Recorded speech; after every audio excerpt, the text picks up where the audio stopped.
വളരെ എളുപ്പത്തിൽ വീട്ടിൽ തന്നെ തയ്യാറാക്കിയെടുക്കാൻ പറ്റുന്ന നല്ലൊരു തന്തൂരി ചിക്കൻ്റെ വീഡിയോ ആണ് ഇന്നത്തെ റെസിപ്പി. ഓവനൊന്നും ഇല്ലാതെ ഹോട്ടലിൽ നിന്നും വാങ്ങുന്ന അതേ ടേസ്റ്റിൽ നമുക്ക് വീട്ടിൽ തന്നെ തയ്യാറാക്കിയെടുക്കാൻ പറ്റും. പാനിലാണ് ഇത് തയ്യാറാക്കുന്നത്. അപ്പോൾ നമുക്ക് എളുപ്പത്തിൽ എങ്ങനെയാണ് തയ്യാറാക്കുന്നതെന്ന് ഒന്ന് കണ്ടു നോക്കാം. അതിന് വേണ്ടിയിട്ട് ഞാൻ ആദ്യം തന്നെ എടുത്തിട്ടുള്ളത് ചിക്കനാണ്. 1 കിലോൻ്റെ ചിക്കനാണിത്. 4 പീസാക്കിയിട്ട് വലുതായിട്ട് കട്ട് ചെയ്തതാണ്. അപ്പോൾ നമ്മൾ വലുതായിട്ട് തന്നെ കട്ട് ചെയ്യാൻ ശ്രദ്ധിക്കണേ. അപ്പോഴാണ് ഇതിൻ്റെ ഒരു ഭംഗി ഉണ്ടാവാൻ. ഇത് ഉണ്ടാക്കി കഴിഞ്ഞാൽ ആ ഒരു ഭംഗി കിട്ടണമെങ്കിൽ ഇത് വലുതായിട്ട് തന്നെ കട്ട് ചെയ്യണം.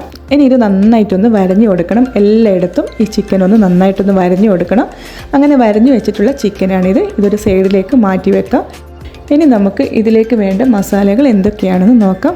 ആദ്യം തന്നെ ഞാൻ എടുത്തിട്ടുള്ളത് തൈരാണ്. 1/4 കപ്പ് തൈര് ഒഴിച്ചു കൊടുക്കുന്നുണ്ട്. അതിൻ്റെ കൂടെ തന്നെ 3 ടീസ്പൂൺ മുളക് പൊടി ഇട്ട് കൊടുക്കുന്നുണ്ട്. പിന്നെ 1/2 ടീസ്പൂണോളം മഞ്ഞൾപ്പൊടിയും ചേർത്ത് കൊടുക്കുന്നുണ്ട്. പിന്നെ വേണ്ടത് 1 ടീസ്പൂണോളം ഗരം മസാല ഇട്ട് കൊടുക്കുന്നുണ്ട്.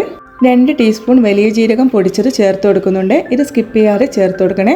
പിന്നെ അതിൻ്റെ കൂടെ തന്നെ 2 ടീസ്പൂൺ ഇഞ്ചി വെളുത്തുള്ളി പേസ്റ്റും 1 ടീസ്പൂൺ കുരുമുളകും കൂടി ചേർത്ത് കൊടുക്കാം. അതിൻ്റെ കൂടെ തന്നെ പാകത്തിനുള്ള ഉപ്പും കൂടി ചേർത്ത് കൊടുക്കണം. പിന്നെ ഇതിലേക്ക് 2 ടീസ്പൂൺ കസൂരി മേത്തിയും കൂടി ചേർത്ത് കൊടുക്കുന്നുണ്ട്. ഇതും സ്കിപ്പ് ചെയ്യാതെ ചേർത്ത് കൊടുക്കണേ. 1 ടീസ്പൂൺ വിനീഗറും കൂടി ഒഴിച്ചു കൊടുക്കുന്നുണ്ട്. ഇനി ഇതെല്ലാം നന്നായിട്ടൊന്ന് മിക്സ് ചെയ്തെടുക്കണം. മിക്സ് ചെയ്യുന്ന സമയത്ത് ഇത് ലൂസ് വേണമെങ്കിൽ തൈര് തന്നെ ഒഴിച്ച് മിക്സ് ചെയ്യാൻ ശ്രദ്ധിക്കണേ. വെള്ളം ഒട്ടും ചേർത്ത് കൊടുക്കരുത്. തൈര് കൊണ്ട് തന്നെ ഇത് ലൂസാക്കി എടുക്കണം. ഇതിപ്പോൾ പാകത്തിന് ലൂസാക്കി എടുത്തിട്ടുണ്ട്. ഇനി നമ്മൾ നേരത്തെ വരഞ്ഞു വെച്ചിട്ടുള്ള ആ ഒരു ചിക്കനിലേക്ക് ഇതെല്ലായിടത്തും എത്തുന്നത് വരെ നന്നായിട്ടൊന്ന് തേച്ച് പിടിപ്പിച്ച് കൊടുക്കണം.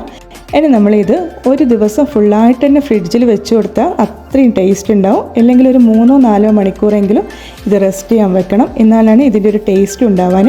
അപ്പോൾ ഉണ്ടാക്കുന്നതിൻ്റെ തലേ ദിവസം തന്നെ ഈ മസാല എല്ലാം ചേർത്ത് ഫ്രിഡ്ജിലോട്ട് വെച്ച് കൊടുത്താൽ മതി. പിറ്റേ ദിവസം നമുക്കിതെടുത്ത് ഫ്രൈ ചെയ്യാവുന്നതാണ്. അപ്പോൾ ഞാൻ പാനിലേക്ക് ഓയിൽ ഒഴിച്ചു കൊടുത്തിട്ടുണ്ട്. ഓയിൽ തന്നെ ഒഴിച്ചു കൊടുക്കണേ, വെളിച്ചെണ്ണ ചേർക്കരുത്. ഓയിലിപ്പോൾ നന്നായിട്ട് ചൂടായി കഴിഞ്ഞാൽ ഈ ചിക്കൻ ഓരോന്നായിട്ട് ഇട്ട് നമുക്കിത് ഫ്രൈ ചെയ്തെടുക്കാം. വളരെ കുറച്ച് എണ്ണ ഒഴിച്ചു കൊടുത്താൽ മതി. മൂടി വെച്ച് ഇത് നന്നായിട്ടൊന്ന് ഫ്രൈ ചെയ്തെടുക്കണം. മൂടി വെച്ച് തന്നെ ഇത് ഫ്രൈ ചെയ്യാൻ ശ്രദ്ധിക്കണേ. അപ്പോഴാണ് കുറച്ച് എണ്ണയുടെ ആവശ്യമേ ഉണ്ടാവുള്ളൂ. ഉള്ളൊക്കെ നന്നായിട്ടൊന്ന് വെന്തും കിട്ടും. അപ്പോൾ നമ്മൾ മൂടി വെച്ച് 2 ഭാഗവും നന്നായിട്ടിത് ഫ്രൈ ചെയ്തെടുത്തിട്ടുണ്ട്. കാണാനും നല്ലൊരു ഭംഗിയാണ്, കഴിക്കാനും നല്ല ടേസ്റ്റാണ്.